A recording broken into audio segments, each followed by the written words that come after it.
성경 말씀 봉독하겠습니다. 그런즉 누구든지 그리스도 안에 있으면 새로운 피조물이라. 이전 것은 지나갔으니 보라 새 것이 되었도다. 새로운 존재로 부르심을 받은 자들이라는 제목으로 목사님의 말씀 읽겠습니다. 반갑습니다. 참 좋으신 우리 주님의 은총과 평강이 예배 자리에 나오신 모든 분들 위해 함께 하시길 축원드립니다. 매주 찬양이 있어서 즐겁고 참으로 은혜롭습니다. 혹시 시고르 자보종에 대해서 들어보셨는지요? 시고르 자보종. 네? 시골 잡종. 와, 아주 센스가 있습니다. 시골 잡종을 시고르 자보종, 그죠? 시골 잡종 이리 되죠. 예, 이 개 품종은 시골 잡종입니다. 우리 흔히 시골에서 보면 뭐 황구, 누렁이, 검둥이, 뭐 점박이 이 통칭해서 시고르 자보종이라고 그럽니다. 시고르 이게 좀 위고르 해서 이 러시아 말하고 좀 비슷해요. 자보종 이게 또 프랑스 말과 비슷하다고 합니다. 그래서 웃기게도 희귀하고 귀한 품종인 척 소개되는 것이 이게 아주 포인트입니다. 그런데 사실 이 시고르 자보종은 유전적 다양성 덕분에 아주 유전병에 강하다고 해요. 그러니까 아무거나 잘 먹고 건강한 거죠. 순종하고는 좀 다른 것 같습니다. 족보는 없어도 생명력은 그만큼 대단하다. 자, 그러면 이제 우리는 어떻습니까? 시고르 자보종처럼 잡종입니까? 진돗개처럼 순종입니까? 중요한 것은 우리가 어떤 혈통을 가지고 태어났는가 하는 것이 아닙니다. 중요한 것은 우리가 이제 지난주 부활절을 보냈는데 부활 이후 우리 안에 주의 생명, 주의 영이 계시면서 우리는 새로운 피조물이 되었다는 사실이 중요합니다. 그러면 예수님이 이제 사망 권세를 이기시고 부활하신 것은 온 인류에게 축복이고 복음이라는 것을 우리는 부활절에 묵상해 보았습니다. 왜냐하면은 그리스도 안에 있는 자들 즉 성도에게 주님의 영을 부어 주셔서 주님의 생명을 부어 주셔서 우리가 새로운 피조물이 되게 하셨기 때문입니다. 그렇다면은 이제 우리가 오늘 알아볼 것은 새로운 피조물이란 도대체 무엇인가? 이 새로운 피조물은 20세기 독일계 신학자 폴 틸리는 고린도 후서에 나오는 이 새로운 피조물을 새로운 존재로 풀이를 합니다.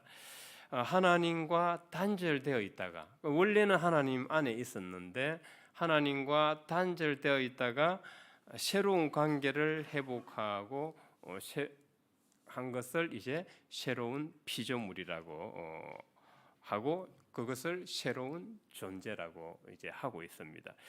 여기서 이제 우리는 단절을 뭔지를 한번 잠깐 생각을 해보면 우리가 하나님과 물리적으로 단절되었다는 것이 아닙니다. 우리가 무슨 생각을 하건 간에 우리는 이미 하나님과 연결되어 있습니다. 여기서 단절이라는 것은 우리가 하나님 안에 있다는 것을 내적으로 경험하지 못하는 부재 상태, 내적 경험이 부재한 상태를 단절이라고 말합니다. 그러니까 우리는 물리적으로 분리되어 있는 게 아니라 우리의 내적 경험의 부재다. 이걸로 인해서 불신앙이고 단절되어 있다. 이렇게 이제 보면 되겠습니다. 그래서 그러면은 왜 단절이 오게 되는가? 단절이 오게 되는가? 그러면은 세상에 우리는 태어나기 전부터 태어나면서부터 바로 단절이 오게 된다고 합니다. 그러니까 우리는 이 세상에 던져지게 되면서 이미 하나님과 단절로 시작을 하게 된다는 것이죠. 그것을 폴 틸리는 소외라고 합니다. 소외는 인간에게 있는 가장, 우리는 뭐 암도 있고 뭐 또 여러 가지 질병이 있지만은 폴 틸리 신학자는 인간에게 있어서 가장 깊은 병은 이 소외다.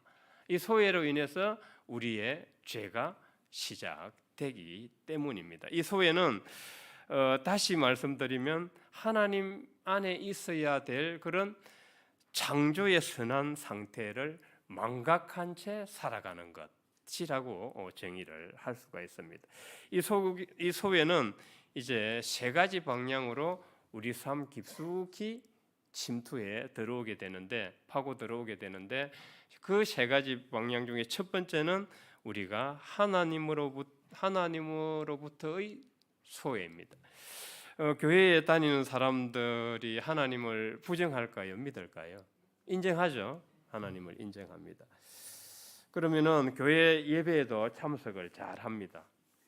그런데 그의 삶의 실질적인 중심은 자기 자신의 경험과 자기 자신의 논리에 갇혀 있다는 사실이에요. 때문에 어떤 선택의 기로에 놓였을 때 하나님의 의를 생각하기보다는 자기 중심적이고 자기 이기적으로 선택하고 행동하더라는 것입니다. 그래서 입으로는 하나님 외치는데 실제 삶의 중심에서는 하나님이 부재한 상태, 이걸 이제 교회에 다니면서도 우리는 지금 하나님으로부터의 소외를 경험하고 있다는 것입니다. 그래서 사도 바울은 이를 이렇게 표현합니다. 로마서 7장 19절에서 내가 원하는 것은 하지 않고 원하지 않는 것을 한다. 이게 이제 소외의 명백한 증거라고 할 수 있습니다. 나는 내가 지금 살고자 하는, 예배 때 말씀을 듣고 또 말씀 묵상을 하면서 하나님의 의를 메시지를 깨달았지만은 실제 삶에 나갔을 때는 그렇게 생각하고 행동하지 못하더라는 것입니다. 그래서 우리는 하나님으로부터 소외되면은 내가 필요할 때만 하나님을 찾게 되는 거예요. 지금 내가 어려움이 왔어. 내 지금 몸에 질병이 생겼어. 내 사업이 힘들어. 인간관계에 지금 어려움이 왔어. 내 진로가 어려워. 이럴 때 하나님을 찾게 되고, 그것이 해결되고 나면 어떤가요? 해결되고 나면은 그냥 뜨뜻미지근한 신앙으로 우리는 또 유지를 하게 된다는 것이죠. 그래서 소외는 세 가지 방면으로 우리 삶에 침투해 들어오는데, 첫 번째가 하나님으로부터 소외되는 거다. 두 번째가 타인으로부터의 소외입니다. 이거는 여러분들이 살면서 많이 겪으실 거예요. 지금 많은 친구들이 있어요. 교회에 오면은 성도들, 성가대와 와도 벌써 많은 형제들이 있습니다. 그리고 밖에 나가면은 내 친구들이 있어요. 내 친구들이 있고, 집에 가면은 가족들이 있습니다. 어때요? 물어보면 뭐 대면하게 겉으로는 잘 지내요. 그러나 진짜 나의 모습을 보여주고 나의 생각을 정말 교류할 수 있는 상대는 내가 알고 있는 사람 중에 과연 몇 명이나 될까요? 우리 모두는 거의 가면을 쓰고 살아가고 있어요. 잘 지내, 좋아. 겉으로는, 표면적으로는 잘 지내는 것처럼 보이죠. 우리 결혼을 하신 분들 오래 살아왔지만은 이런 소리를 가끔씩 합니다. 결혼을 했는데 왜 고독하지? 역설적이죠. 저도 좀 부끄러운 이야기지만은 결혼을 하고 그런 소리를 많이 들었어요. 외롭다는 소리를. 그래서 제가 이제 그렇게 얘기를 했죠. 그 외로움은 근원적인 외로움이기 때문에 하나님의 부재에서 오는 외로움이기 때문에 내가 해결해 줄 수 있는 문제가 아니다. 우리는 결혼을 했지만은 한 지붕 밑에 있고 한 이불 밑에 있지만은 서로 고독해요. 외롭습니다. 지금 SNS에 수백 명과 연결되어 있어요. 그런데 우리는 그 사람들을 보면서 오히려 비교의식과 상대적 박탈감을 느끼게 됩니다. 아, 저 사람은 저렇게 사는데 나는 왜 이것밖에 못 살지? 그래서 많은 사람들과 우리는 관계하고 있는 것 같지만은 여전히 나는 마치 이방인처럼 교회에 지금 여기서 예배를 드리고 앉아 있는데도 이방인처럼 앉아 있을지도 모르겠어요. 세 번째는 자기 자신으로부터의 소외입니다. 나는 왜 늘 이 모양인가? 나는 왜 하면 되는 일이 없지? 나 같은 사람이 뭘 할 수 있겠어? 늘 자기 혐오와 자기 부정에 갇혀 있습니다. 죄책감과 자책감 속에 갇혀 있습니다. 또 진정한 자기의 모습을 잃은 채 하나님을 위해서 살아야 할 헌신과 봉사를 타인의 인정과 관심과 사랑을 받기 위해서 막 합니다. 이거 역시 소외예요. 이렇게 되면은 이런 봉사와 헌신은 유한합니다. 유효 기간이 있어요. 얼마 못 가서 피로감이 몰려오고 곧 지치게 됩니다. 왜? 내 안에 은혜가 없기 때문에 그래요. 은혜로 봉사하는 거지 누구 사람 관심과 사랑을 받기 위해서 한다면 이는 유효 기간이 있어요. 얼마 가지 못합니다.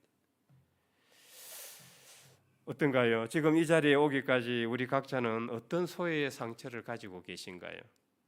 하나님 앞에 내놓기 부끄러운 과거, 지배욕과 인전욕, 관계의 단절과 어려움, 자기 혐오와 자기 부정과 낮은 자존감, 어떤 이런 소외의 상처를 안고 계십니까? 이것은 오늘 사도 바울이 말씀하고 계시듯이 이전 것입니다. 그렇다면은 이 소외를 극복하는 방법은 무엇인가?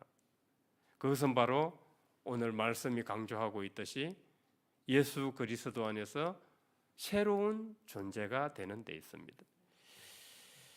새로운 존재가 왜 소외를 극복하는 최선의 방법일까? 왜냐하면은 부활 이후 주님의 영을 우리에게 주셔서 우리가 그동안에 까마득해 잊고 온 우리의 창조 목적과 정체성을 새롭게 깨닫게 하기 때문입니다. 예수의 영이 우리 안에 들어왔을 때 우리는 이렇게 생각을 합니다. 내가 하나님의 자녀인데 지금 여기서 이렇게 살면 안 되지. 선택의 기로에서 의와 불의의 선택의 기로에서 내가 하나님의 자녀인데 불의를 선택해서는 안 되지. 사십이나 인기 영합에 근거한 판단이나 행동을 하면 안 되지. 미움과 증오가 갑작스럽게 용서와 사랑으로 바뀌는 경우, 오히려 그 영혼을 마음에 품고 중보 기도를 하는 경우, 나는 옛날에 의지가 정말 박약하고 나약했는데 이제는 한 목표를 가지고 흔들림 없이 그 목표를 향해 굳건히 나아갈 때, 이때 우리의 모습은 새로운 존재의 모습인 거예요. 3.1 운동 이후 일제의 탄압이 극심하던 시절 도산 안창호 선생은 체포되어서 신문을 받았습니다. 그 일제 형사가 동료들의 이름을 대면 석방해 주겠다 회유했습니다. 그러나 안창호는 이렇게 대답했습니다. 나는 죽어도 거짓말을 하지 않습니다. 내가 아는 것을 모른다고 할 수 없고 한 일을 안 했다고 할 수 없습니다.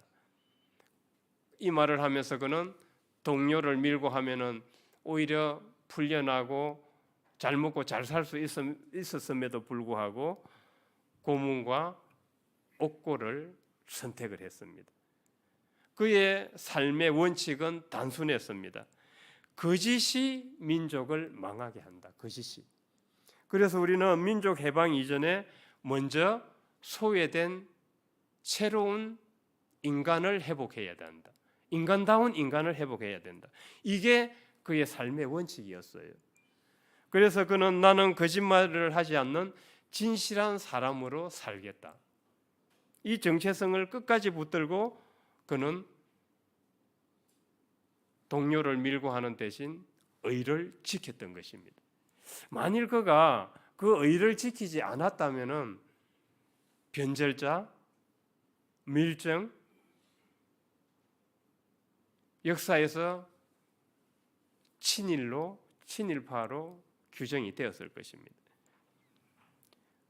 그리스도 안에서 새로운 존재로 사는 것도 이와 같은 것이 아닐까 생각을 합니다. 더 열심히 살겠다 이 결심이 아닙니다. 도덕적, 윤리적으로 내가 더 훌륭하게 살겠다 이것도 아닌 것 같습니다. 리처드 로우라는 기독교 영성가는 그런 말을 합니다. 우리가 막 회개해서 도덕적, 영적으로 잘 살겠다 쉽지 않다는 거예요. 그러면 순서가 틀렸다는 거예요. 순서는 먼저 하나님의 사랑을 우리가 먼저 느껴야 한다는 거예요. 그때 회개가 일어나고 그때는 도덕적, 윤리적으로 살지 마라 그래도 알아서 도덕적, 윤리적으로 살게 돼 있다는 거예요. 순서가 도덕적, 윤리적으로 살아서 회개하는 게 아니라는 거예요. 순서가 틀렸다는 거예요.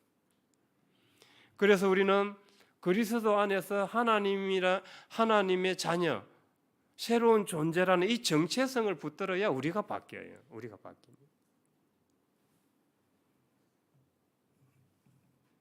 그렇게 하면은 말씀을 사모하게 되고 하나님의 의에 집중하고 몰입하게 됩니다.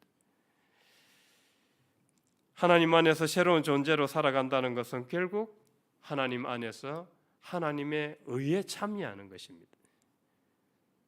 성령이 우리를 인도하는 것은 물론 잘 먹고 잘 사는 것도 인도를 해 주시겠지만은 우리를 궁극적으로 인도하는 것은 하나님 나라와 하나님 의를 향하는 방향으로 인도해 주시는 거예요. 그래서 마태복음 6장 33절에 그런즉 너희는 먼저 그의 나라와 그의 의를 구하라.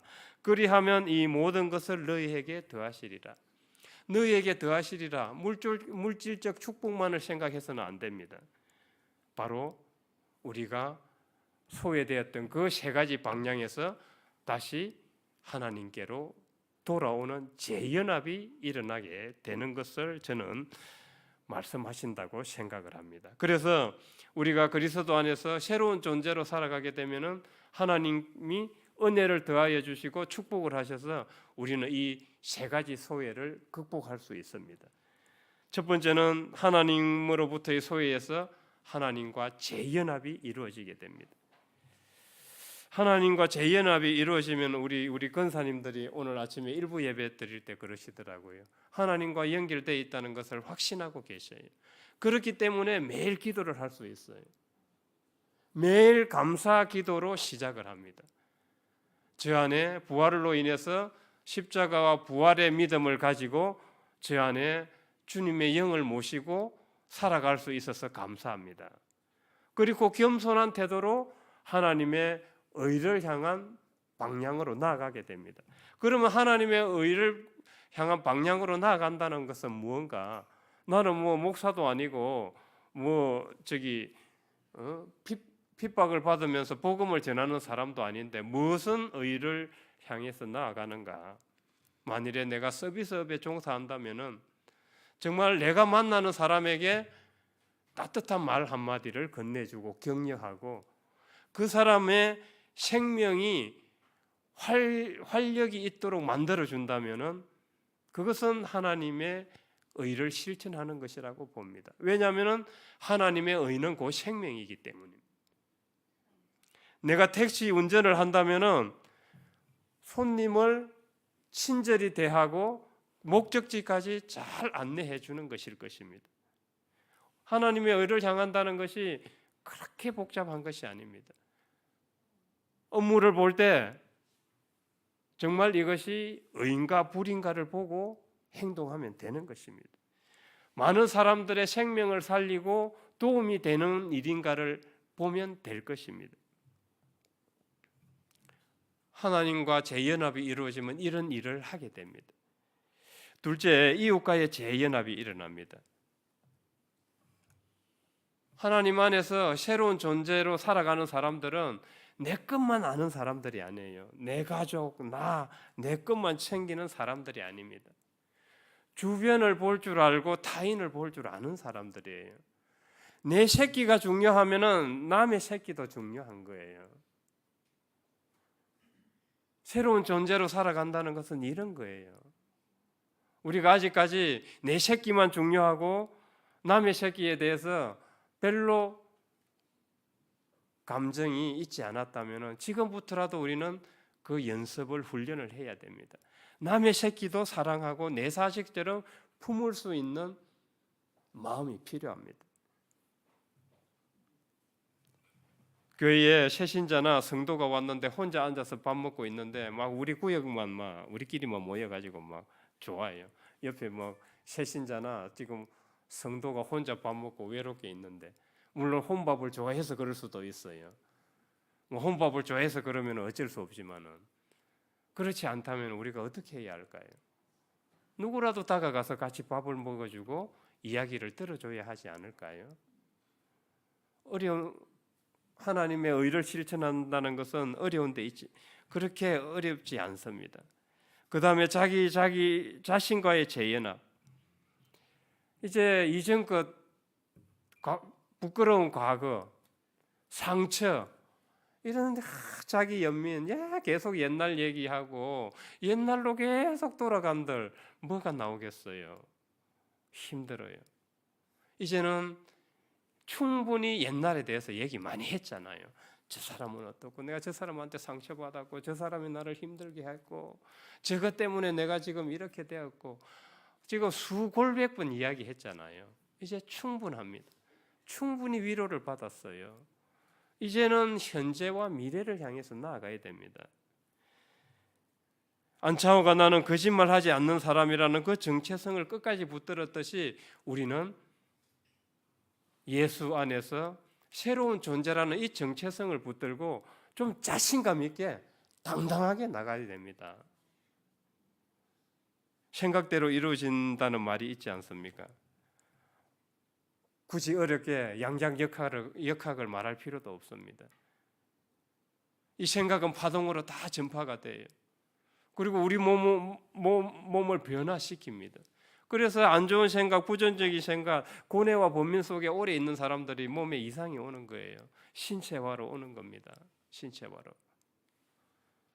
긍정적인 생각을 가지고 긍정적인 마인드를 가지고 나는 예수 안에서 새로운 존재라는 이 자부심과 긍지를 가지고 한번 살아가 보세요. 분명히 좋은 일들이 있을 것을 믿습니다. 오늘 이 자리에 스스로에게 한번 물어보십시오. 나는 지금 여전히 옛 존재로 살고 있는가? 아니면은 나는 정말 새로운 존재로 살기를 결단하는가? 이 질문에 답할 때 우리는 비로소 복음 앞에 나갈 수 있습니다. 새로운 존재는 완성이 아니라 방향입니다. 노력으로 얻어지는 게 아닙니다. 은혜로 주어지고 믿음으로 받아들여서 고백하는 것입니다. 우리는 족보 없는 시골의 자보종처럼 아무렇게나 살아왔는지 모릅니다. 그러나 우리의 본래 정체성은 하나님 안에 있는 정체성이었습니다. 그 새로운 존재의 정체성을 예수로 인해서 우리는 다시 회복하게 되었습니다. 이 사실을 지식으로 넘어서 믿음으로 받아들이기를 바랍니다. 그렇게 해서 부서진 관계, 지친 영혼, 낡은 자의 껍데기를 붙들고 있는 우리 모두가 하나님 안에서 새로운 존재가 되고 의를 향해 나가는 우리 모두가 되길 주님의 이름으로 축원드립니다. 하나님 아버지, 늘 말씀을 통해 우리가 소외된 존재였음을 깨닫게 하시니 감사드립니다. 그럼에도 그리스도 안에서 새로운 피조물로 불러주신 은혜에 감사드립니다. 이전 것은 지나갔고 새 것이 되었다는 이 복음의 선언을 믿음으로 붙들게 하옵소서. 하나님과 이웃과 그리고 우리 자신과 다시 재연합하는 한 주가 되게 하시고, 나는 그리스도 안에서 새로운 피조물이라는 정체성을 날마다 기억하며 감사하며 기도하며 나아가게 하옵소서. 새로운 존재는 완성이 아니라 방향임을 잊지 않고 하나님의 의를 구하는 삶으로 이 예배의 문을 나서는 우리가 되게 하옵소서. 예수님의 이름으로 기도드립니다. 아멘.